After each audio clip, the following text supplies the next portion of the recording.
and gentlemen, welcome to 40 Watt Podcast episode. I don't even remember anymore. We're rolling on in season 2 here. I'm pretty excited this week. So tell you a little bit about our guest before we get started. Glyn, who from Mr. Glyn Pickups, Glyn Evans, reached out to me and we got to talking about pickups because on Instagram I was talking about pickups and how I hate Strat Pickups, and I've had this love-hate with Strat Pickups, and so I was like, hey, let's have a conversation about pickups. Let's figure out what you want, and then we're like, let's make this a podcast episode, because I feel like this is a good topic of conversation for a lot of people. They're really into guitar. Some people, turns out, are really intimidated about pickups, changing pickups. I, on the other hand, was like, oh, you going to give me a piece of hot metal and I'm going to melt metal and then I'm going to put it in my guitar? Let me do that, please. You know, I bought a cheap soldering iron, started changing pickups and messing up potentiometers and all that kind of fun stuff. So we're going to talk about that. Really excited. Glyn, welcome to the show, sir. Thank you very much. Thanks for having me on. Yeah, I'm excited to have you. So where are we going to start? You're going to start talking about pickups? Yeah, well, let's start out first. Let's tell people who you are, how you got into what you're doing. Let's do the big picture, how you got into music, how you got into guitar, and then what made you want to start putting wire to magnets. Right. A friend of mine played me AC/DC's first album when I was 16, and it was the sound of Malcolm Young. Yeah. And I was saving up for a motorbike. I bought a guitar. and that was that, you know. Then obviously I take stuff apart. People like me always take stuff apart. I always had, probably just as well I didn't get that motorbike. So as someone who's had to rebuild a motorcycle himself, it's not fun. YouTube taught me to rebuild a carburetor on my motorcycle, and I got it rebuilt, got it running again. I rode it for about 5,000 miles and then sold it. I'm done. Oh, it ran. Well done. It ran. Yeah. It rode and it went and never gave me another problem, but it was a pain. Still. YouTube is fantastic. Eh? Exactly. So I play guitar, and then after lots and lots of mucking about, I decided to go and learn how to repair them properly. So I went to a college in the UK. Actually, I'm not quite sure what you call a college in the US. It might be a slightly different definition. It's like a further education, something you would go and do after high school. College, university, we call it college. A little of both. There you go. So I went there as a kind of mature student. I was 27 when I did that, when I went there to learn making and repair. So I did that for a couple of years, then bought a very, very scruffy little guitar shop in the north of England, which I did that up, got the repair business going, then went back to the college and taught guitar making and repair for a couple of years. Shop got bigger. 10 years on, I sold the shop, spent 2 years playing the musical saw on the streets around Europe, and then came to New Zealand. 2 years playing the musical saw. That's a fun resume bullet point right there. Yeah, I suppose so. Yeah. Special skills. Yeah. Drive a car, do that. I can hypnotize chickens as well, but anyway. That's a totally different podcast. Yeah. I mean, and I've taught my daughter, or when she was 6, I taught her to hypnotize chickens, thinking it would look really good on a CV whenever she applied for a job. Because you'd give her an interview, wouldn't you? Oh, absolutely. Because I want to know that story. Absolutely. Yeah. I want to hear that story. Yeah. And you secretly want to know how to hypnotize chickens. I mean, absolutely. You know, I can't, I'm sure there's a purpose. I can't imagine what it is. It's sort of like it. I think about, I'm a fan of the show Big Bang Theory. I don't know if you've seen it. I don't know if you're into it. It's got a lot of haters on that show, a lot of lovers on that show. I like it. But when Mayim Bialik auditioned for the role, she had sent in her actor's resume. Here's the things I've been in. Here's the roles I've played. Here's other things about me. And underneath other things, like she couldn't find somewhere else to put this. She's like PhD in neurobiology. It's like when they got her in there, the first thing they asked her is this real? And she was like, yes, that's 100% real. I have a PhD in, neurobiology. And they were like, you're on the show. Also, you're going to be one of our science fact checkers. It's like, make sure this is Brilliant. right. Yeah. So you want to, you see that odd item, you got to know. So like playing the musical saw and hypnotizing chickens, that's going to get somebody's attention. Yeah. I mean, I don't find much use for it these days, but there we are. You haven't hypnotized the chickens into running the shop yet? No. When you hypnotize a chicken, it becomes completely useless. They just kind of lie there in a daze, and just at the point where you're thinking, "Oh heck, I've done some damage here," they just wake up and go, "Oh, what was that?" Wow. So, yeah. That's a story. Yeah. Sorry, for another day, maybe. Yeah, for another day. Sorry, listeners, you're going to have to do without that story for today because we have bigger fish to fry or chickens to broil or something. Something, yeah. Yeah. Anyway, came to New Zealand, started a repair business. I'd always made pickups. This is from about 1995. I'd always wound pickups. And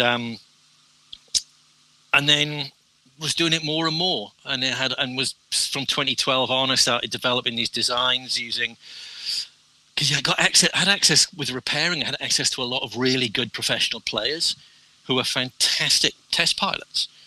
Yeah. So I started getting a range of pickups then, and then when COVID happened 2 years ago, I started taking it really seriously. Stopped repairing guitars, just making pickups.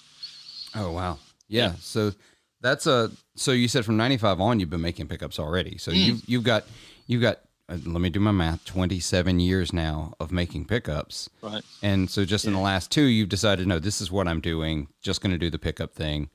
I'm curious because my New Zealand knowledge is they filmed Lord of the Rings there. I'm going to be real honest. That's what I know about it. So I know it's an island. So how prolific is like the guitar gear industry in New Zealand? Like, are there a ton of builders that we just don't know about, maybe don't hear about as much in the US or in the UK? Or I'd imagine there are some. There's a couple of really good electric guitar builders. Archetype guitars and Hammerana guitars. Mm-hmm. You can find them both on Instagram or wherever. There's quite a few pedal builders. You'll have heard of Red Witch pedals. Yeah, of course. I did not realize they're in New Zealand. No, people don't. No, Ben's down in Wellington. There's a couple of other fantastic makers. Pepper's Pedals, he's doing well in the US. Big Noise Amplification, Monarch Pedals. I'm going to miss someone. Firehorse Effects. Okay. So the Crowd, the Hotcake. Oh yeah, the Hotcake. Of course, I was literally just looking at hotcakes on Reverb today because I do not own one, and I'm like, I really need one of these. Like, they're good. They say that like that is the pedal to put into an AC30 to turn it into a fire-breathing monster. Like that's the pedal to awaken AC30s. Now I don't have an AC30, but I do have a divided by 13 that's based on that AC topology, and so I'm like, I need one of these pedals. So the prices they're really good. Yeah, the prices have really gone up on them too lately, especially used prices are almost the price of new at this point. So yeah, and they're all made here. Paul, I think he still signs every one of them. Oh, that's awesome. So they're really cool. They're an absolute legend. And most pedal boards you'll see here have got a hotcake on them. Oh, I love hearing stories like that, and like, because the hotcake is like so under talked about. But it's like when you talk to folks who know, I know like Daniel Steinhardt over on the gear, that pedal show, Gear Rage. I'm so sorry, Dan. On that pedal show, he talks about the hotcake all the time. He absolutely adores that pedal. And I think Emily from Get Offset just did a TikTok talking about the Crowther hotcake actually. And that's what had me. Okay. She did. I saw her TikTok and that made me like, oh, I haven't bought one of these yet. And I still haven't bought one yet because I got to find money. You know, it grows on trees, right? That's what I hear. Yeah. But no, and they're still being made. Paul's around. He's a lovely bloke. Yeah. Awesome. He's a drummer actually. But really, we won't hold. Yeah, we won't hold the drummer in Split. You know the band Split Ends. No, I don't. You're too young. It might be. But anyway. Yeah, it's and I won't even make drummer jokes because we're an equal opportunity podcast. Drummers like gear too. So you go back to New Zealand. You're making pickups. You last 2 years have been doing it seriously. You sent me a whole bunch of pictures of the pickups you're making, and I did a little reading on some of the stuff you're making. Because I thought I knew pickups. And we were talking in the pre-show before we started recording that I used to think I knew pickups. All right. I was on the Seymour Duncan forum for years. I've been on the Seymour Duncan forum. I think I looked back in my membership. I joined in like 2003. And like I was active on there for a long time until Facebook basically killed forums. Like it still exists, but people don't go to forums like they used to. And like all the guys there are talking about, and like it was super popular. You buy pickups. Oh, you buy magnets. Swap these magnets out. You know, you got these Strat pickups. Oh, these are all Alnico 5s. You know, here's some Alnico 3 magnets you can swap in and out, and guys doing that kind of thing. And I thought I had a handle on it, and I don't. Turns out I don't. I really don't. As I was looking at some other folks that make pickups, talking to Eric Daw over at the Fret Files podcast and Pinup Custom. He builds his own pickups for his guitars. Zach over at Mythos has started winding pickups too, just for, I think he thought about or is thinking about doing it seriously, but right now he's just doing it for fun, trying it out. And there's just so much more to it. And I used to be a Strat player. I was like a hardcore Strat guy. I got a tattoo of a Strat on my arm because I was like, that was my guitar until I played a Gibson semi-hollow guitar, and then it was over. After that, it was just done. And so I've tried for years to go back to a Strat. I've owned a bunch of Strats over the years, and I keep just getting rid of them because the pickups just don't do it for me, or the sound of the Strat doesn't do it for me. And I've been told the pickups, like that's the problem for me. Like most recent guitar, I've got a Mexican Strat that Mexican made, like 90s Strat that I put the Fender Pure Vintage, like 59 set, I think is the set I have in there. I have the case. They're not reverse wound, reverse polarity, you know, so there's no hum canceling in the middle positions, and I play noisy bars. And, so I ended up going to humbuckers a lot of the time. So let's start at Strat pickups, because that's where my journey is. And that's sort of how this conversation got started. I know I don't like that sound, that like 50s, late 50s, non-reverse wound, reverse polarity. It's tinny. What makes it like that brighter sound, and what can I do to sort of change it? Well, you change your pickups. Yeah. Yeah. I mean, that's clearly the thing that you don't like is the sound of it. You haven't mentioned feel or anything like that about the guitar. It's all you talked about is the sound of it. That's it. And this is going to be an odd question. What do you feel about this? The feel of the pickup of single coil pickups. You know what I mean. Not just the sound of it. When you dig in, you get that dynamic percussive thing that you don't get as much from humbuckers. How do you feel about that? Yeah, it's like the front of the note isn't as compressed. You get a lot more transient in your attack in the single coil pickups. That's the way I feel like it anyway. I like that because my favorite pickup is a P90.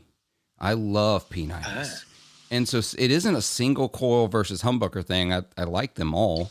I think they all have their place, but there's something about the sound of those Strat pickups and in other Strats I've played. They've sounded thin. Like I think I've gotten used to the P90 and the humbucker, and I don't want a Strat to sound like a P90, but I do want it to have a little more heft to it.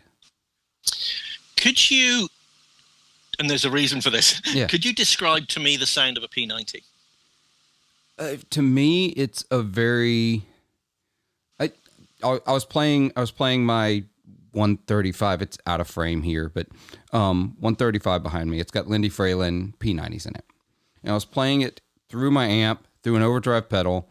I think I was playing it through a Klon style circuit by Electromotive Sound Company. And that guitar, like playing the P90s compared to, say, humbuckers or even my Telecaster, those P90s maintain the clarity of the sound better than my others do. Like I have to, if I want to get the same sort of like furriness on the overdrive, I have to crank way more gain with those pickups than I do with any other guitar I've got. My Nova also has P90s in it and does a similar thing.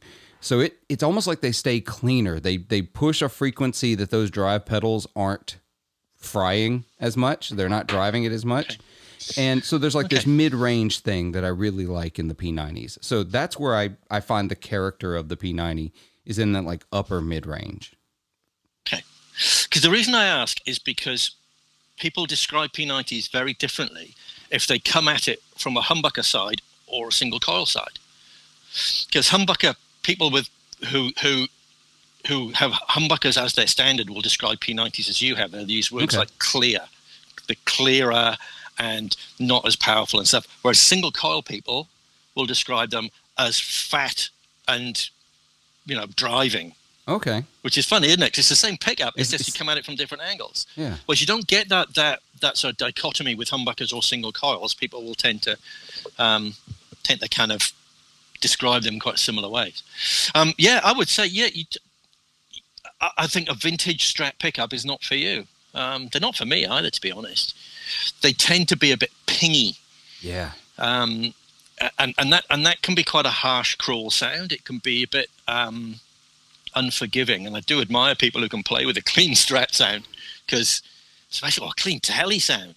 Yeah. It just exposes all the rubbish bits that your right hand does that you don't want anyone to know about. Well, even with Telecaster pickups, I don't get the same sort of like thinness and like razor that I get from like a Strat. And so I actually have this, despite my love for Gibson guitars and my Novo, I still think the Telecaster is the perfect guitar. I think Leo got it right the first attempt, because I mean, the guitar rolled out in 1951 as the Broadcaster, and we've basically left it alone for 70 plus years because it's perfect. It has been dicked with mine, hasn't it? I mean, there was the stick a humbucker in the neck, stick two humbuckers in it, do blah blah. But it all comes back to that if I could only choose one guitar for me to to have the rest of my life, it would be my Telecaster. Yeah. There's something about them. They're the right amount of like, there's enough gravity to the tone of them. There's enough weight to it that they don't feel just kind of small, but they also, they get that clarity that you need if you want to have that kind of feel of like the really present top of the mix kind of guitar sound, but they can also peel back and be meaty. I used to have a friend of mine, Marshall. He had a band and they were playing. I'd go and help with, get his guitars in tune, restring them if he breaks a string in the middle of the set. I'd tech for him just a little bit. It doesn't feel right calling it teching because I didn't know what I was doing. I knew I was good at stringing guitars basically, but it was like he had this whole sheet. Let's say whole sheet. This order of, if this happens, do this. If this happens, do this. He's like, if I break a string on my Strat, give me the Telecaster. If I break a string on the Telecaster, give me the Les Paul. If I break a string on the Les Paul, give me the Telecaster. It was like the Telecaster was the fill-in no matter what the guitar was like. That was the one that worked for everything. And it's really interesting to watch. Incidentally, that's the guitar he's held on to the longest, is his Telecaster, because it does everything. Anyway, I will stop waxing poetic about Telecasters. Now, if we talk about bridge pickups, and obviously the bridge pickup on a Strat is the one that people have the most problems with, because it is the one that just goes ping. The real difference between that and a telly bridge pickup is that bass plate. Yeah. What the bass plate. I was going to say, I know that's the difference. Like, I don't understand why it's the difference. So right. I did a little video of me explaining why I use bass plates on some of my Strat pickups as well. I went down the beach and did it. Yeah. I kind of thought, it's a middle-aged bloke talking about physics. I want to make a video a bit more interesting. So I went down the beach with it, and I took two dogs with me. And of course, the dogs just get into trouble. And one of them tried to eat my clip-on microphone. Anyway, and I went down to describe it and to draw diagrams in the sand. I thought it's a nice place. Oh, we'll do that. Anyway, so that's on YouTube. But anyway, basically what that does is you've got with a single coil pickup where you've got the magnet inside the coil. Mm-hmm. With a magnet inside a coil, you always get more kind of percussive highs than if you put steel in the coil and a magnet on the outside, like a P90. Right. So Okay. P90's got two magnets underneath with some steel conducting that. Like with a humbucker, you've got one magnet with steel either side conducting it. But with a Fender type pickup, you've got magnets inside the winding. Gotcha. That makes sense. So if you look at it end on like that, you've got that Apple core magnetic field shape that high school would have taught you all about. Sure.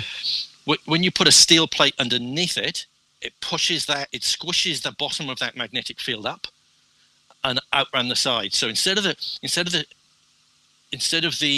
pickup hearing a really small bit of string, it widens the amount of string it hears. Oh. So you're getting less of that. So you get just slightly fuller. It also increases the inductance of the coil, which basically means it gives it a bit more oomph. Yeah. So those two things mean you basically get, it shifts the EQ slightly. So you take a bit of ping off the top and add a bit of oomph underneath.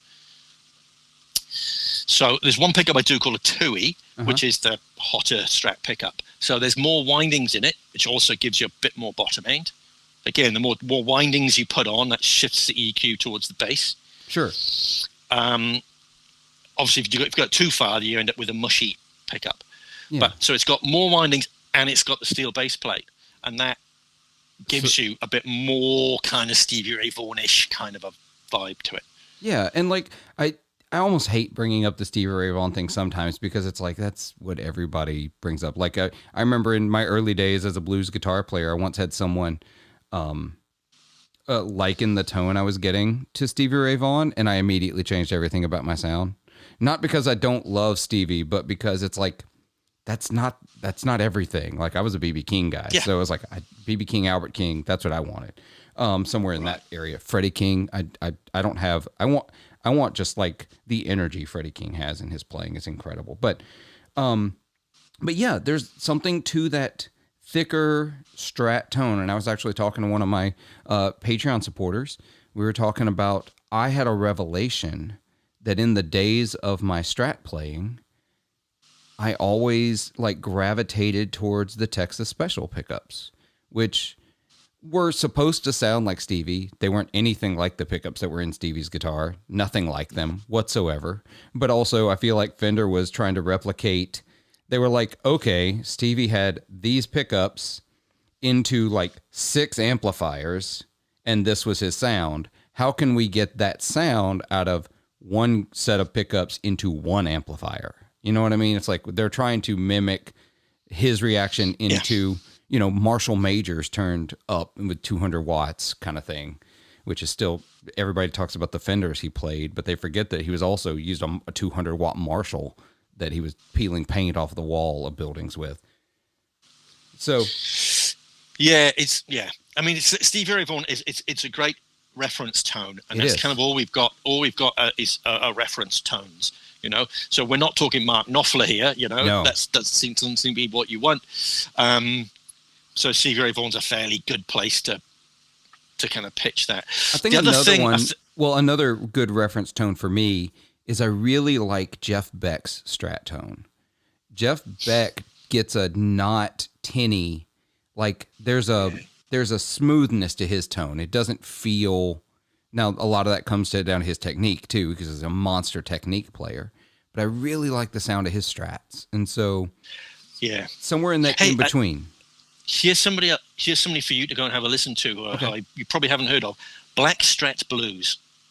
No. Which is one word. You'll find him. Yeah, write it down. His last 2 albums, he lives in Auckland. He is a phenomenal Strat player. And he has, I've worked on his guitars quite a lot. He plays on with both volume and tone on about 7. Okay. So he's and with no treble bleeds or anything like that. So he's taking off a lot of that high end with the guitar controls, and he's got somewhere to go if he wants to come out a bit louder. I'm not a treble bleed fan because when I roll back volume, I want a little of that high end taken off. It's like, no, don't give me all that high end, but just quiet. That doesn't work for me. I like it. I like treble bleeds a lot. See, it doesn't work for me. I think it's just because it's what I'm used to. So everything else about the way I play and the way I set up is meant for it to be a little darker when I roll back. It's, everything about my EQ settings, the way I play things, it's like I want that when you roll back a little bit, that it gets darker as well. You use the volume a lot? I do. I tend to, and it's a skill I developed years ago. There was a gig I played once where I challenged myself to play the entire night with a fuzz face and never turn the fuzz face off. And so I did. And so I that taught me volume control for the entire set. And I can't even remember who I was playing with that night. And I'm sure they were going crazy that, that was the gig I decided I was going to experiment with this on. Blues gigs, you find a way to entertain yourself, right? You're playing the same 40 blues songs, 3 times a week. Yeah. You got to find something to shake it up a little bit. Oh, interesting. Yeah. And why not? I mean, it's from my years of repairing. It's funny. I always find it funny when you meet someone who doesn't use the volume controls. Yeah. But they're rarely Fender players. And of course, on a Strat, you've got to admit, on a Strat, the volume is in just the right place. Yes, it really is. It's perfect. Actually, and with Telecasters, I always turn the plate round on tellies and have the volume there as well. I was just going to say, I just did that to my Telecaster on Sunday. Finally, I got it.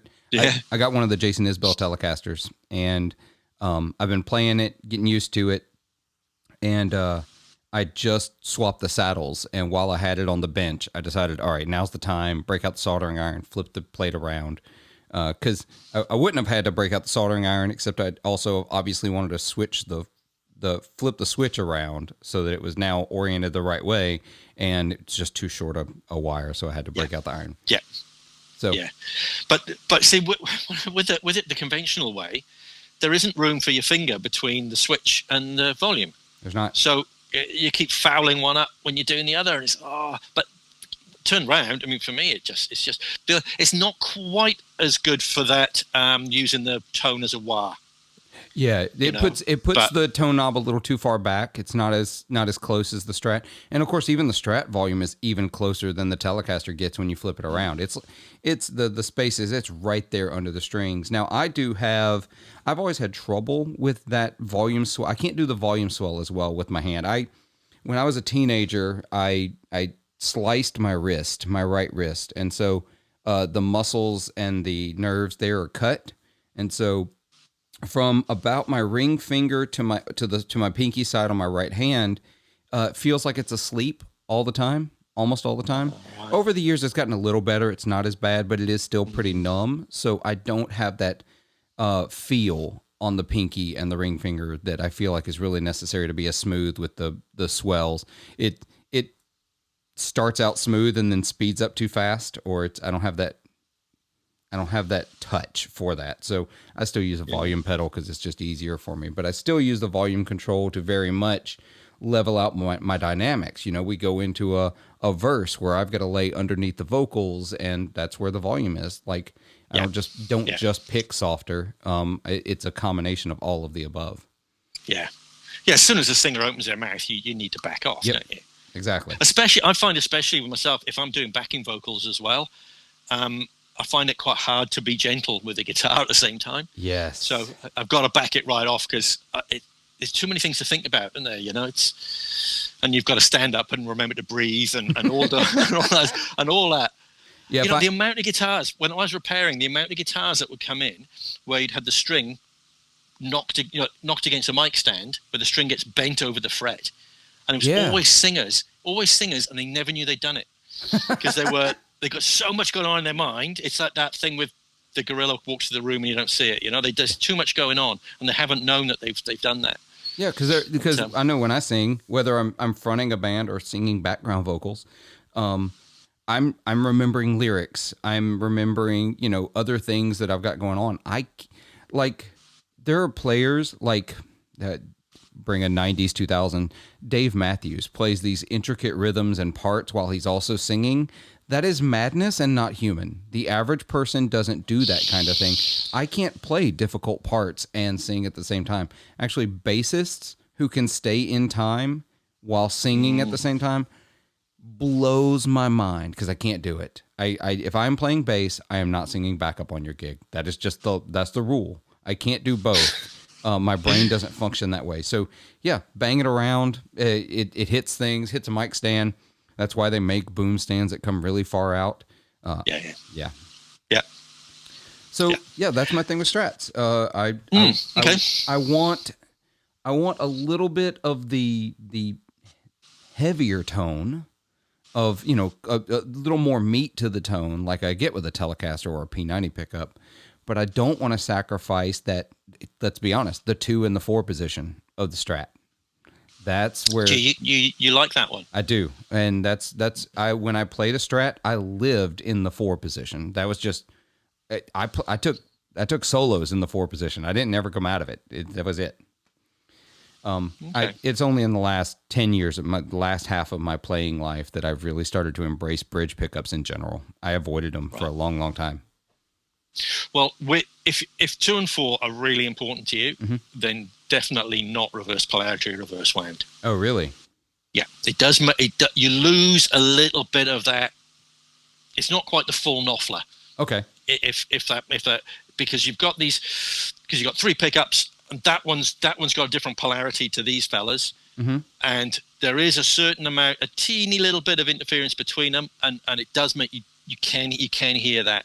So and where hum is concerned, I always think, why do you want 2 settings quieter than the others? You know, shield the whole bloody thing. Yeah. You know, calm it all down, and there you are, sweet as. Yeah. You know, you don't have to. It always seemed a bit funny having a couple of quiet ones. But, so my thought is, neck pickup, it's got to chime, it's got to do that thing that most Strat players are really in that position. I think the middle pickup needs to quack. Yeah. It's got to be. It's a distinctive quack that good pickups have, and average pickups. It's an underrated position, that middle Strat position. A lot of people tend to overlook it. But if you hunt around Nashville and watch the guys who know what they're doing, they use that middle position a lot, whole lot. I bet. And that and you hear it. You can hear that. It's a nice little mid range that just sits in the mix. You can just hear it. And then the bridge, it's got to be usable. Yeah, because on a stock Strat with a standard Strat pickup, it does not feel usable. You go to that position, and it is the stereotypical. It is the stereotypical ice picks to the ice picks to the ears. Yeah. Okay. So excuse me. So those 3 settings, those 3 pickups, so they're quite different. I mean, they're usually a neck and a middle are actually the same pickup, you know. Yeah. And the difference is what part of string they're hearing. But that pickup has to work equally well, you know, in both places. Right. Okay. So that's I would look at those the pickup that I make called a 2E, which is overwound, it has the base plate. There's a few demos I've got there. One of them is was actually an advert for the New Zealand Police Force. Oh wow! Where they got this cop who's a really, really good blues player, and they made a little advert of him. You know, he's wearing his uniform when he goes into the recording studio, and picks up a Strat and plays some blistering stuff on it. But they're my pickups. Yeah, that's awesome. Yeah, it was really cool. So yeah, that's what you should get. Yeah, in fact, that's what I should send you. Yeah, I'm open to it, because I've got to do something, because I won't pick up my Strat anymore. I've used it for a video recently on TikTok where I did 6 guitars playing the same riff. Like I changed nothing else, same amp, same settings. I think I was using an overdrive pedal. I didn't touch anything. All I did was plug in the guitar, play the riff, unplug the guitar, plug in a different guitar, play the riff, all bridge pickup. And when I got to the Strat on the bridge pickup, I started to play and I almost couldn't play the whole riff, because it was so bright and so just brash, and I couldn't handle it. And so, it's funny though, I do get some comments on that TikTok video. I think it had, as of recording this, 130,000 views or something like that. And as of recording, there are some people on there who said, oh no, the Strat was obviously the best tone of the 6 guitars. I was like, really? What? And whereas I was having trouble playing it because it was so bright, and so I don't pick up my Strat anymore because I can't stand the sound of it. I wonder if I see. Sometimes when you hear gear that's really, really toppy, I do wonder if the person that's made it has spent too much time standing next to a drummer. You know, when when cymbals crash in their ear for too long, they don't hear that frequency anymore. That's my drummer side. Yeah, my drummer side is just not as good.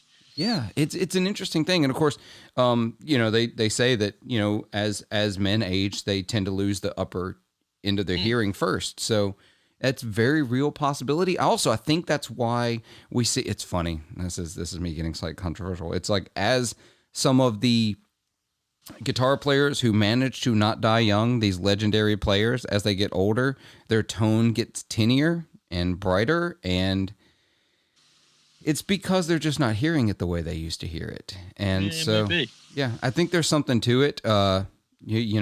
Famously, as Clapton switched from humbucker guitars to single coil guitars, I've said on this podcast before, it's not that controversial. I think his music went downhill when he switched to Strats, but that's just me. I don't think it was just the guitar. So yeah, it's that higher end. I've got to tame it somehow, make that bridge usable, like you said, because ever since I embraced it, I like the sound of that bridge position, and I want it to cut, but I don't want it to just pierce. I don't want it to hurt. Yeah. I'm using all the buzzwords. You see this? I feel like I have a list of guitar buzzwords in front of me, and I'm trying to make sure I cover them all. Brilliant. What have you got left on your list? I don't think I've used. Oh no, I can't even say that one. It's just brown. You need to use. Brown's a good brown. one. Oh yeah, but that's going to be in our humbucker conversation. That's where that tone comes from. Because so Strat, we realized that what my problem is that I'm not apparently a vintage Strat pickup guy. I thought I could be, but I'm not. And I've got to get essentially something that sounds more Telly or P90-ish in the bridge to get that sound out of it. I think so. So let's talk humbuckers then for a second, because I'm curious about your take on humbuckers, PAF versus, modern overwounds or whatever. This guitar behind me, the 137, has what's in that 137? Classic 57s by Gibson.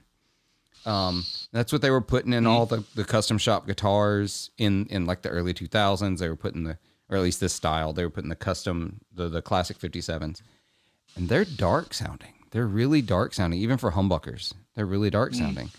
And I feel like they're too dark. What can make a humbucker obviously a little more like a single coil, a little more like a P90, a little brighter, give it a little breath to it? The way a pickup is wound is really, really important.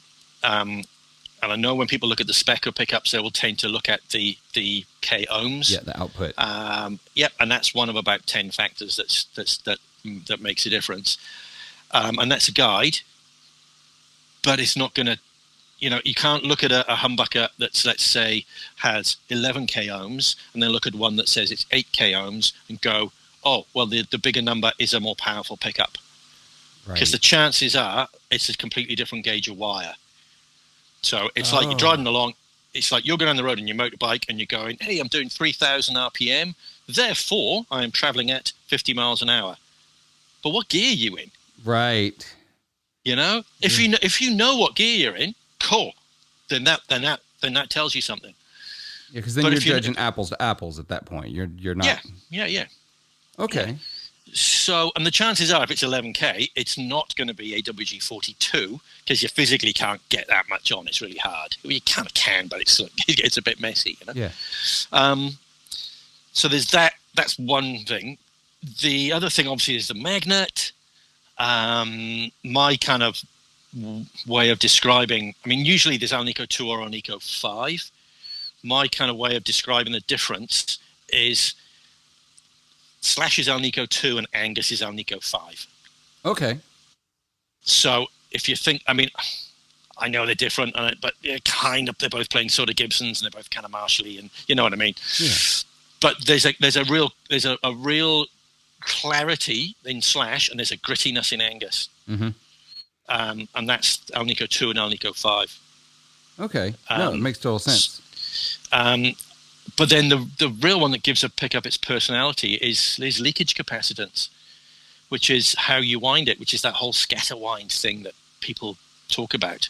Yeah, that's been a term in the last few years that is thrown out there a whole lot. Yeah. And what it is, and it's one of these things that the first time I heard it as a phrase was from Bare Knuckle, probably about 10 years ago. But when I started winding pickups, there was no internet and there were no books. You just kind of made it up, really. But I noticed if you wind it really neat and tight, so every turn right next to the one before, it sounds muffled. Really? Because any bit of wire with electricity going through it is going to have a field of capacitance around it. And basically, that one wire and its partner next to it will interfere with each other, and it just sounds slightly muffled. So if it's wound so that those are a little bit further apart, so if you traverse quickly, what have you, then you get a much, much clearer sound. I would say that those Gibson pickups in there, and I do know them, and they feel to me like they would have been better if they weren't quite as neat. Yeah, they're maybe a little too, or what they thought was better made by being organized. And because in my head, it's like, oh no, that's how you should do it. It's how you get the most optimal wraps on a set of magnets. But obviously, the scatter wound gives you a little more clarity because there's more space between each of the strands of wire, which and even when we're talking these tiny, tiny spaces of this wire, this tiny gauge, it still makes a massive difference, as evidenced by the different sounds that we're getting out of these pickups. But what you're doing, I know there's teeny amount of electricity, and everything's really small in there, but you multiply everything by about 10,000 because of the amount of windings you put on. So, it does. Those teeny things do make a big difference. And if you listen to different manufacturers, like if you listen to bare knuckle pickups, they all have a sort of personality to them, and Gibsons all have a personality, etc. And that's kind of it's the way they're wound. Yeah. So it's not so much the materials or the design; it's the method of manufacture. I mean, all three of those things are really important, of course, but that's that sort of character of a pickup. So with the humbucker, if you make it with a PAF, you just need it as clear as possible, I think. Yeah, see, because that's what I like. I like that, and it's taken years of playing a bunch of humbucker guitars over the years. I like the clearer PAF sound. I think some of that does come from the fact that I came from a Strat to Gibsons, and I didn't want to sacrifice the clarity, but I did want, I just wanted a little more. What's my next buzzword? Chunkiness. There we go. Chunky. Okay. I wanted a little more of that, but I didn't want it to sound like I put a blanket over my amp. I've got a question for you. I know you should be asking the questions, but no, it's fine. I'm taking over here. What was the first guitar sound that you heard that just got you? First guitar sound that really just got me. And we're gonna go back to Stevie Ray Vaughan. So it turns out. So is that the sound in your head still as a good? Because that for me, it was Malcolm Young. Yeah, and there's been lots since, but so I've got this theory that the first sound that really, really, your first love in sound never leaves you.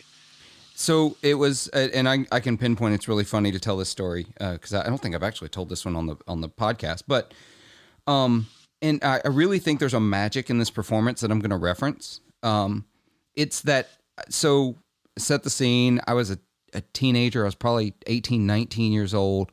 I'd fallen asleep in the living room at home, at my parents' house, home from college, and woke up for some reason. I had fallen asleep with the TV on. It was on PBS, the Public Broadcast Network station, and I woke up middle of the night, 3 a.m., and they were airing Stevie Ray Vaughan's second Austin City Limits performance.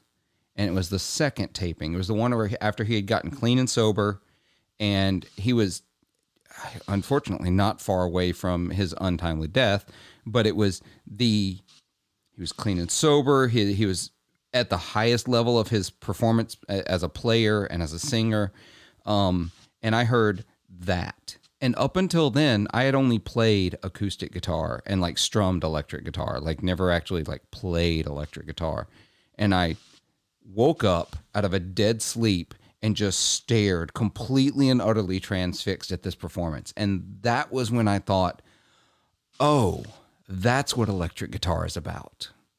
And so that was what, and it turns out it's funny. Both John Mayer and Derek Trucks cite that same performance for them as a pivotal moment in their electric guitar journey. So and they're not the only ones. I throw them out there because they're huge names, obviously, but there's a running theme of players around my age, both famous and not, who that performance was a keystone for them in their journey. And so, it was that performance that kind of solidified the sound of electric guitar. And like you said, there's been times since then. Like, for example, I really came to appreciate that Albert King, bridge pickup, amp crank to 11 and somehow reverb up to 12, just like piercing without being awful. You know what I mean? He could cut. He had that. He was in the mix. You couldn't mistake it. And it came out, flying V into whatever amp he was using at the time, cranked to as loud as it could go. Yeah.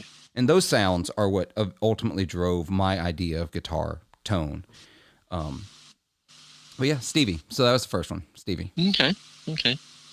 Yeah. Well, it's just a theory I had that it's it shapes your taste forever.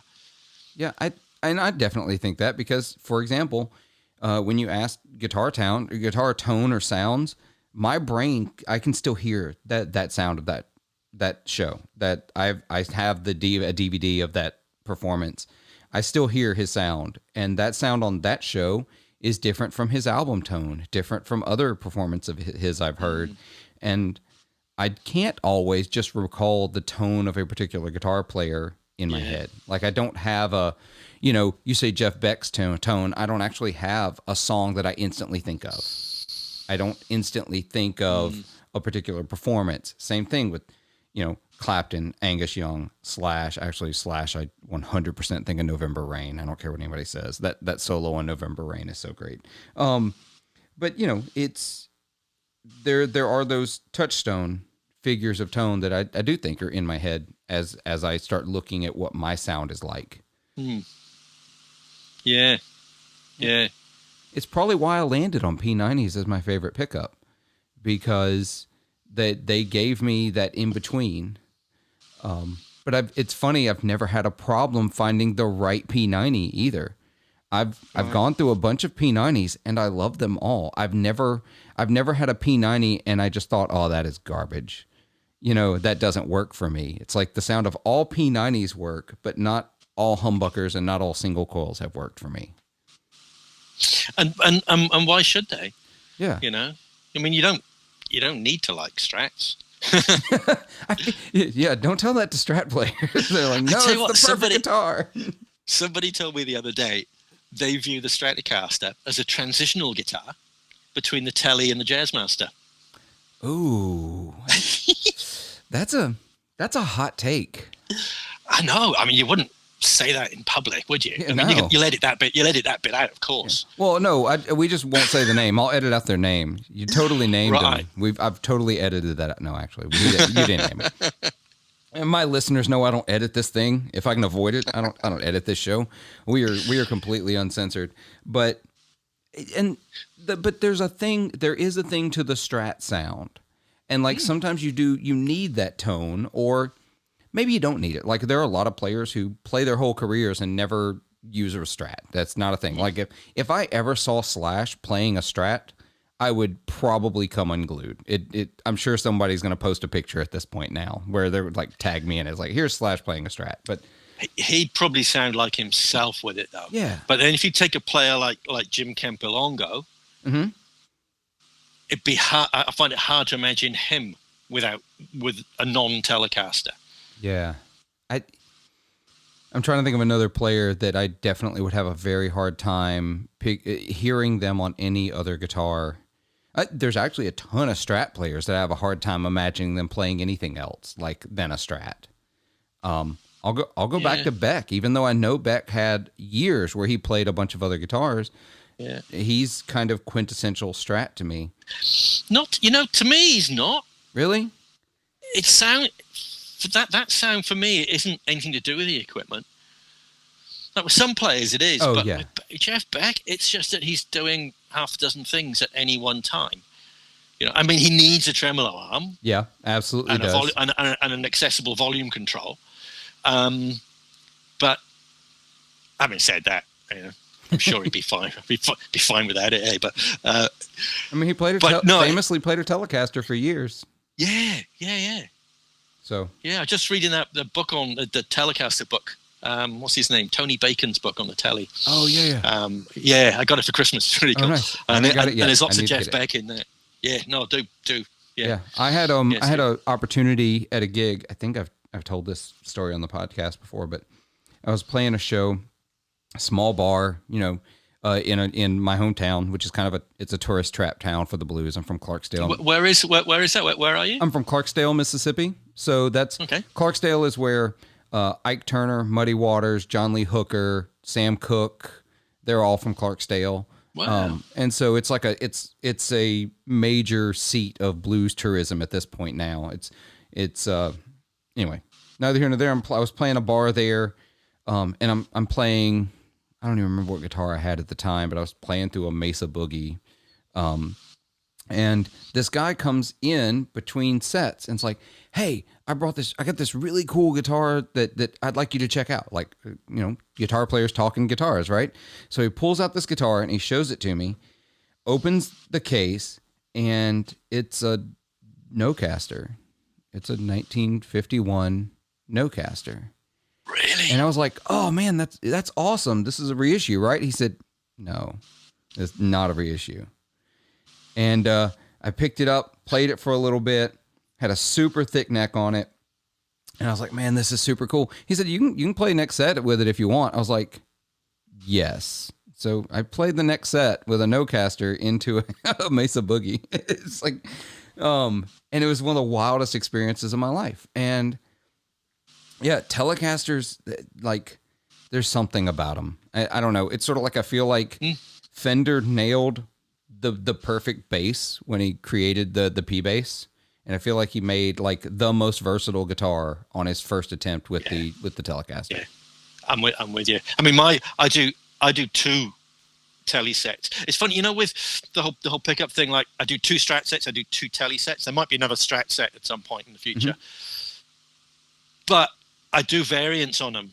So you could have the vintage one overwound by 5% or 10% or underwound by 5%. Now, I could call out 4 pickups. Yeah. But it just makes it really hard for people to buy stuff. Yeah, like, absolutely. Go, oh my God, I've got all these things. I know. I mean, Duncan have 1,200 pickups in their range. God. Like, I know. So there you are going, oh, I need a pickup. Whoa, good luck. So with the telly, I do 2. So I do one, which is, the lower powered, most tellies, and there's one which is called the Cruel Mistress, which I'm really proud of, actually. I think Cruel Mistress is a great name for a telly. It is. Yeah, and that's quite a difference. It's got a bit more oomph in it. It's still very Telecaster, but it's like that 2E Strat pickup I was describing. It'll grit up more. It'll do more stuff, because it's interesting if you look at even Fender's demos of new Telecasters.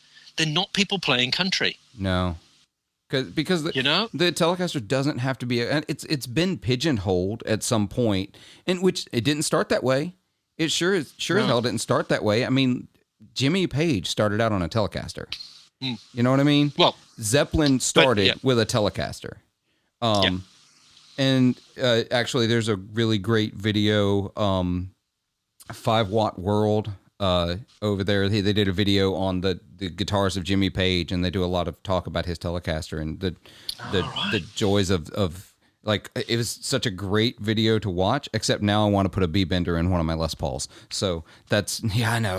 I'm not gonna do it probably, but they told the story of Jimi putting the B-bender in his Les Paul, and it was like, I never thought about putting a B-bender in a Les Paul. I was like, yeah, to take a lot of wood out of it. Yeah. You don't only see it in a Telecaster, obviously. 2.5 inches thick. But I'll have to look that up and send that, because Ben Fulton from Red Witch Pedals is a massive Jimmy Page fan. Oh yeah, he'll want to watch this.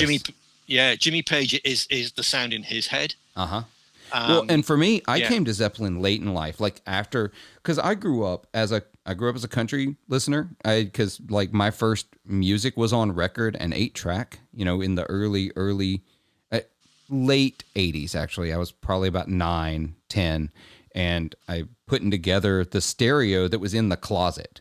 Like they had stuffed like the component speakers and everything in the closet, and it was all still there. So I figured out, luckily it was color coded. Red went to red, black went to black. You know what I mean? When I was putting the speakers together, because I didn't know what I was doing. And then I put on like Willie Nelson and Merle Haggard and Patsy Cline, because that's what we had at the house. And I got into that stuff. Got into really into Garth Brooks. I'm not apologetic about it. I still to this day love Garth Brooks. I don't care what anybody says. Got really into 90s country.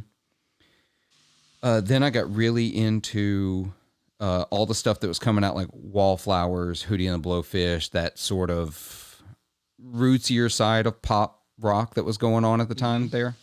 And but then I had a friend, Marshall, the same friend, still plays Telecaster to this day.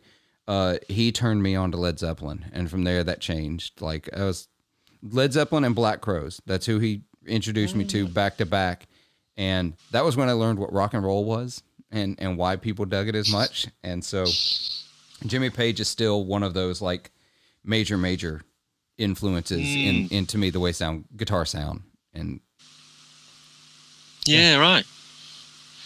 Because the solo from Stairway to Heaven is famously a Telecaster, isn't it? Yeah, it's a Telecaster, and you can hear it. And once you know that, you go, oh, I can hear that bite.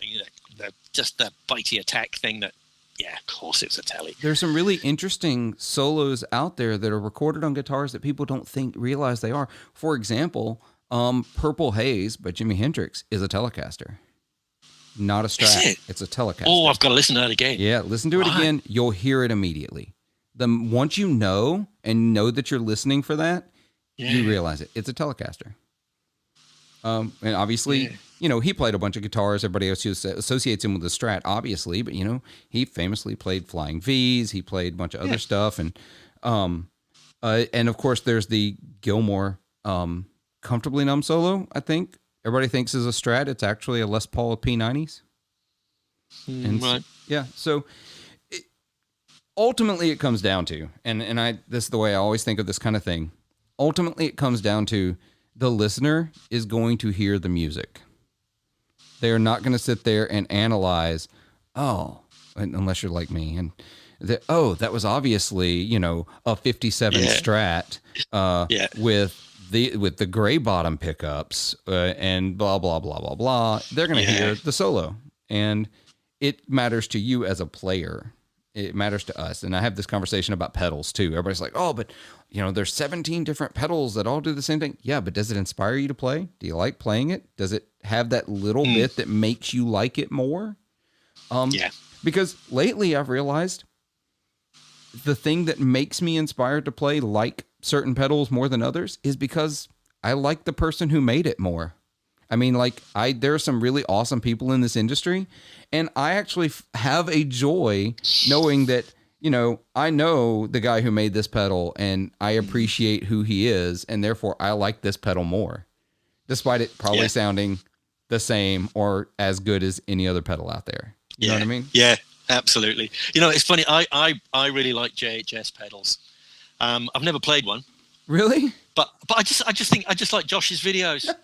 It's funny, isn't it? Yeah. You go and I like, what? It feels like there's a sense of community. Yeah. That he's really into, and it's funny from watching some of his. I thought, well, what can we do to create more community in New Zealand? Because I want people here to consider buying New Zealand made gear first.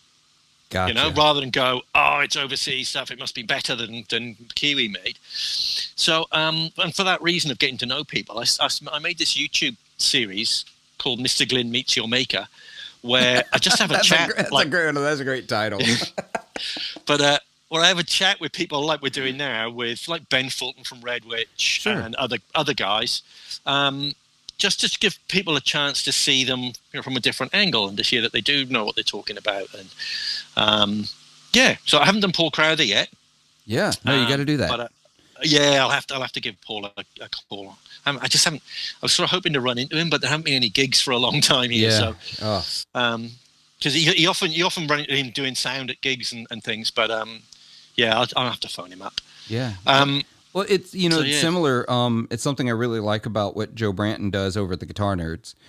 He really has made an effort to build up UK brands. He's really making an effort to find the UK builders that are doing something interesting and cool. And from him, I've discovered folks like Matt over at Fidelity Guitars and some of the other makers in the UK that maybe they're not as well known over in the US, and sort of stymieing that stigma a little bit that it's got to be US made for it to be good.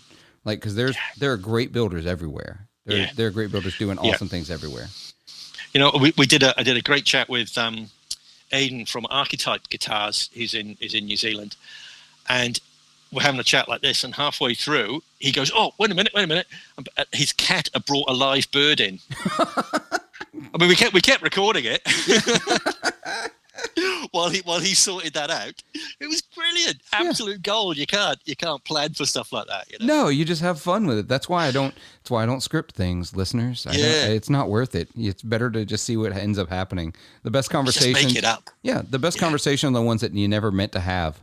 They just sort of came out, and that's the cool thing. And the community I've discovered in the gear world, as I'm relatively new to this, and 2020 happened, and my original idea was for a podcast was I wanted to focus on Mississippi music and Mississippi musicians and the community here in Mississippi.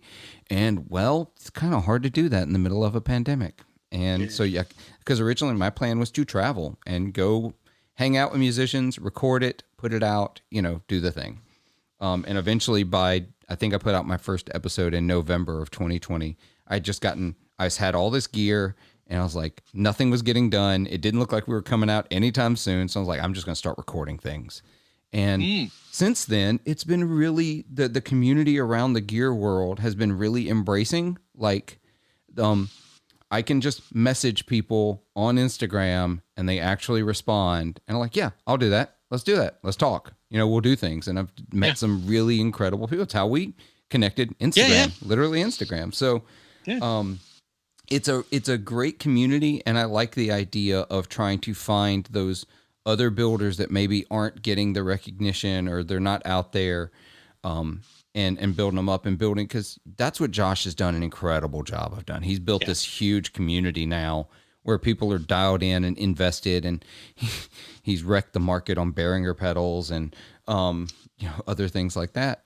And there have to be people who like Joe in the UK and like you're trying to do in New Zealand, and build up those communities around them that aren't getting the exposure that maybe they need.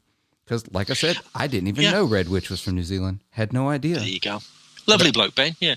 But, and also the thing is, there's also something in it. Like I've done this series. I need to do a few more of them. But what's in it for me is we don't talk about my stuff at all. Yeah. But I'm in every episode. so Yeah, I mean, I'm just sitting there asking folks stuff like you are. It's really interesting. Yeah. And some of the acoustic guitar makers are fascinating, because you can, really, you've got the guy there, so you can ask him all about. Oh, there's a bloke who makes resonators in north part of South Ireland, and he spins his own cones. What? Yeah. So how do you do that? So you get to ask all these questions, Yeah, that's see, and resonators are on my brain lately, because I sold off my resonator last year because it was a spider cone resonator and it was not the sound I needed. So now I'm in like this hunt, with no money right now. But I'm gonna eventually I'm gonna put some money back and buy a resonator. And there's the easy out. I've talked to this with some of my listeners and my Patreon supporters. I say the easy out. expensive out, but I could put an order in for a Mule resonator, which is, don't get me wrong, they're making incredible guitars. So my next statement is not a degradation of them, but they do seem sort of like the resonator du jour. It's the Right. one everybody's talking about, and they're great guitars. But there's got to be some other folks out there doing some interesting things. So I will send you a link. Russ, Metzen. I think it's Met. Anyway, I've got on my YouTube. There's one of him, and really, I mean, think before you watch it, because there's a little slideshow for some of his work, and yeah, there's you'll probably fall in love straight away. Oh, that's awesome. Yeah, they really are cool. Yeah, because I as a blues player, I love the sound of resonators. I love playing slide on resonators. I got a cheap resonator. It was a Hound Dog Dobro resonator, which is fine. It gave a little bit of that sound, but it was a spider cone resonator, so it was very much more that bluegrass sort of, once again, bright kind of push forward sound. Whereas I want not brown enough. Yeah, not brown enough. Definitely didn't have enough of let's see, come on, some more blues. Swampy. It wasn't swampy enough. Ooh. Yeah, let's go with that one. Like it. I'm running out of buzzwords. I haven't used crunchy yet, but I don't feel like that's fit yet. But yeah, I want some more of that like swampy, think, like New Orleans, Mississippi musics, that like whatever you just heard in your head when you think swampy Mississippi, New Orleans music, that's the sound I want out of a resonator. Cool. Yeah. Have a look at his stuff. And what's really cool, I think everyone enjoys the process of talking to the person that makes the gear. Yeah. And I had this lovely exchange with somebody about a year ago who'd bought some of my pickups, and there'd been a bit of a back and forth to begin with, and then he settled on a I can't remember which ones. He bought a set, and then he put them in his guitar, loved them, got back to me, and he said what he really enjoyed about the process. He said when he used to read Guitarist magazine when he was a kid, there'd be a rock star, and the rock star would talk to whoever, and they'd made an amplifier, for a signature model. And he said it felt like that to him, talking to the maker. And I had to think about it and thought, actually, it felt like that to me as well. Yeah. Isn't that awesome? From the other side of it. So it's really cool for everybody. Yeah. And it's one of those things where I love that aspect. Even when it's not, maybe at that, like, for example, I have a Novo. I don't know if you've checked out Novo guitars. Cool. I love the look of them. Yeah. Oh, they're the best playing necks I've ever played ever. Right. And I had squirreled away money. I had planned on it since I turned 30. I knew that when I turned 40, I wanted to buy like a real, like I was going to spend some real money on a guitar, right? My original plan was I was going to get an ES-175, which I want still to this day. But I got closer to my 40th birthday, and I pivoted like last second and decided, you know what? No, I love the 175, but I really want one of these. I had played one at Chicago Music Exchange in like 2016, something like that. And I was like, no, that's what I want. So I ordered one, I got it. And it was the most money I've ever spent on a piece of gear ever. And actually it's the most money I'd spent on anything that wasn't a car, a house, or a degree. And so, but they are the best playing guitars I've ever touched. There's nothing that plays like one. Whoever dies with the most gear wins. Oh, well, Joe Bonamassa has kicked all our asses then. Yeah. He wins. It's game over. Oh, yeah. I mean, he built a whole separate house just for his gear. Yeah. So we're done. Yeah. You're right. You're right. Yeah, we're all playing for the participation trophy at the end. So Yeah. Also ran. Oh, that's fine. Yeah, exactly. Well, awesome. 175s are interesting. Big guitars are. I don't know. I've got an L5 copy, which I do take out every now and again. But it's. I don't know. It's big. It's like a mate of mine borrowed it, and he said, "It's like if you crossed a grizzly bear with a wardrobe." It's this huge, big, brown, cumbersome thing. Yeah. Well, when I came to playing semi-hollows. I got a 137 and a 135 right now. Those are just what I stumbled across because I couldn't, at the time I couldn't afford a new like 335, which is obviously what I really wanted because it's what all my blues heroes played was a 335. But came across a 135, had the right deal, bought it, love it, and I got really used to that bigger guitar. Now, a 135 and a 137 have the shape of a 175, but are semi-hollow, so they're 335 thickness. Actually, I think the 137 is a little thicker, but I found that after playing, I played, let's see, I probably had a Strat or, import Strat or Tele, even if it's a made in Mexico, come in and out of the guitar rotation a little bit. But I always had those two semi-hollows. Those were my guitars, the ones up on the wall behind me. For, 7 years, they were all I played or so. And I found that when I went to play a smaller guitar, the smaller guitars were hard to play because it changed the angle my hand sits on the bridge. It changed the angle of the pick. It changed everything about where my hands would sit on the guitar when I was playing it. So suddenly I'd go for licks and completely miss strings, or I'd go for, improv. I wasn't as good because the muscle memory's there, but the guitar is not. It's not where it should be. Yeah. But also, if you're going to play a bolt-on afterwards, you've got the body thickness, then you've got the height of the tune-o-matic. Yep. And then you've got the angle and back neck. So all that geometry is different. It all changes, and so it's very much a game of adapting quickly when you decide to switch guitars if you're going to switch. So that was another thing that made Strats harder to play. Although I've sort of tackled that, gotten back used to them. But they're all four different things. Yeah. There's this. I was talking to someone the other day, and what string gauge you use on what guitar, and the perception that you might use 11s on a Gibson and 10s on a Fender, and that evens it up. I mean, I do the opposite because they're not the same instrument. No. I think a Fender is a percussion instrument and a Gibson is a melodic instrument, kind of more that way. Yeah. So my tendency is to use 11s on Fenders and 10s on Gibsons. I am traditionally an 11s on Gibsons, 10s on Fenders player, except that, for example, I have 11s on the 137, but because I added a Bigsby to it and it gives it that longer string length, I'm not going to lie, I could probably go up to 12s on it. Right. Because it plays slinkier. My Telecaster, I put 10s on because it's the Jason Isbell, but I put new saddles on. And the saddles are thicker. I use a company called Bensonite Products. I don't know if you've seen them. Check them out on Reverb. I don't even think they have a shop otherwise. They're on Instagram. They're on Reverb. I don't think they have a shop otherwise except through Reverb. They make these really awesome giant barrel-sized brass saddles for Telecasters that are, the groove in them, they're compensated for one thing, but the groove is big enough that the screws for the height adjustment don't come out through the top.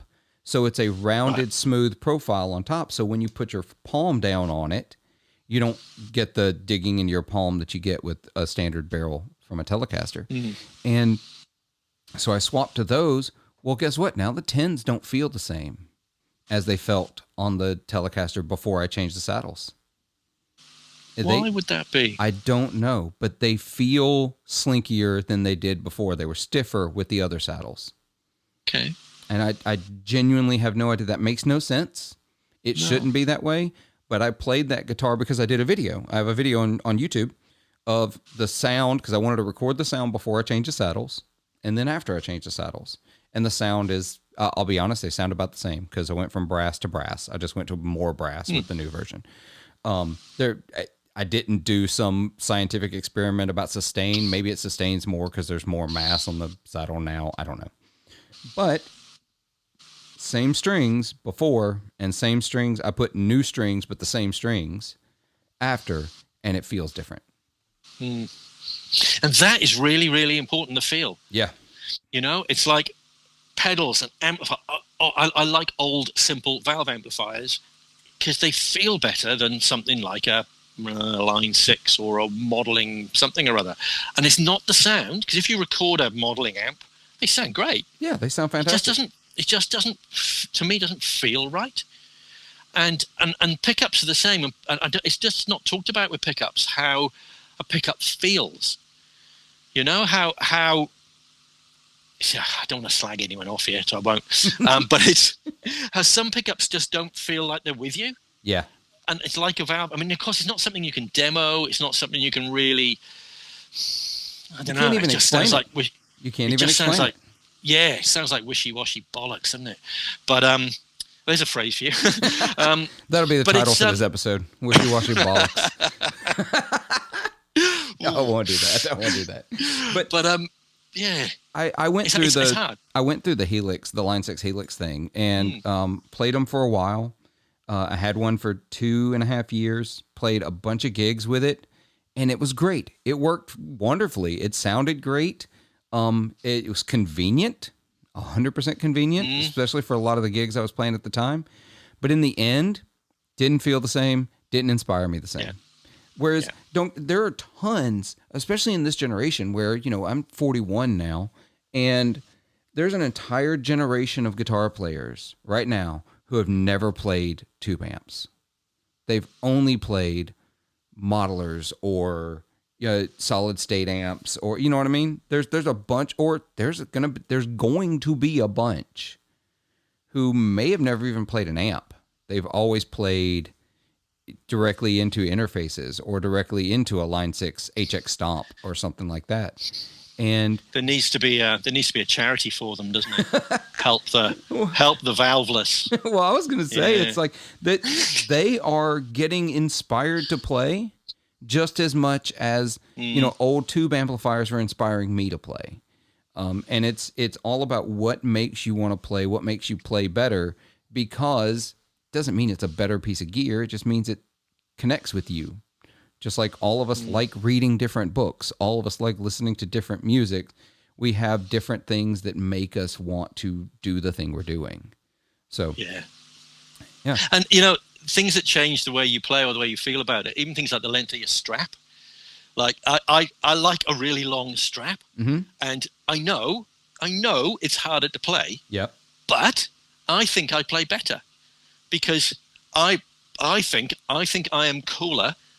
I think I look. I mean, I'm 55. I am not cool, and I certainly don't look cool on stage. But I feel I do look cooler, and therefore I think I play cooler because I got a long strap that makes it more awkward. Confidence is everything, and for me, I'm the opposite. I like the way long straps look, but I know that the wrist angle for me does not work, and it throws me off. So I don't play full on like neck hugger, but I play higher up because I know that that's where my arms fall and that's where it's comfortable to them. I know I don't look cool. So that just is what it is. Yeah. I have my thumbs over the top just about all the time. Oh yeah. And I'm still not good at that. My hands just don't allow it. I've got this massive palm that just wrapping my hand around the neck. It's got to be a pretty small neck for me to get my thumb over comfortably. Which also probably means I don't like that neck anyway. So by the time they get that small, So you wouldn't like a sort of Fender L series style neck? No. I like thicker necks on guitars. It's just, and it comes completely down to that's just what over the years I've discovered is the most comfortable to me. I can adapt to them. I can play them, but it's the reason I don't play Paul Reed Smith guitars. Me and the necks on Paul Reed Smith guitars have never gotten along. What about other aspects of Paul Reed Smith? It comes down to that inspiring thing again. Like Paul Reed Smith makes incredible guitars. There's no question there. I don't think anybody's going to argue that he doesn't make incredible guitars. His company doesn't make incredible guitars. They don't inspire me. I don't look at them and think I really want to play that guitar. Like I really want. Nothing about them makes me want to play them. And that's not a hate. That's not shade. That is my impression without even thinking about it. I don't want to play a Paul Reed Smith guitar. Yeah. With me, I'm like you. I cannot fault them in any way. Yeah. Apart from they don't excite me. That's it. They don't excite me. But I'd say the same for Taylor acoustics, and I'd say the same for modern Yamaha electric guitars. Whereas like the old Yamahas, like an SA60 or something, I get very excited about those. But yeah, it's just, I don't know, and I don't know why. And I can't figure it out, which is fine because they're quite expensive, and not wanting an expensive thing is a good. That's it's good, perfectly really. acceptable. Well, I'm the same way with Taylor, but for me, it's just there's a tone to Taylor guitars I don't like. They play incredibly. They all play great. They have something in the top end that I don't like. There's like it's not thinness in the same way that the Strat has the thinness that we were talking about earlier. But there's these are terrible terms. There's like a paperiness. That's a terrible adjective, but I'm going to go with it.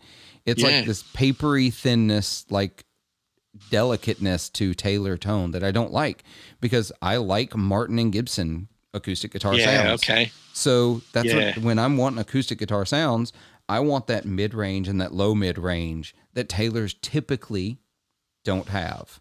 They don't do it. I did play one at some point in a shop that I picked it up and I played it. I was like, oh, wait a minute. This is a Taylor that sounds like a Martin. And which ultimately might be the perfect guitar if you can find a Martin that plays like a Taylor. That's what I want. I want a Martin that plays like a Taylor. Yeah. But they don't exist. Yeah.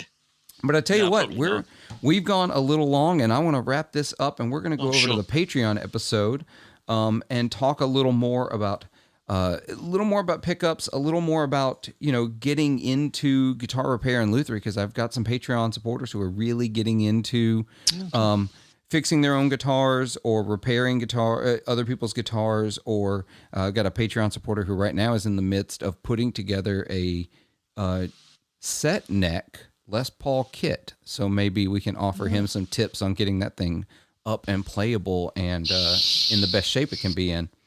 But in the meantime, we're going to sign off here. And listeners, thank you for hanging out, listening, watching, whatever you're doing. Be sure to like, subscribe, follow, get into our Facebook group, get into our Discord server if you're into Discord.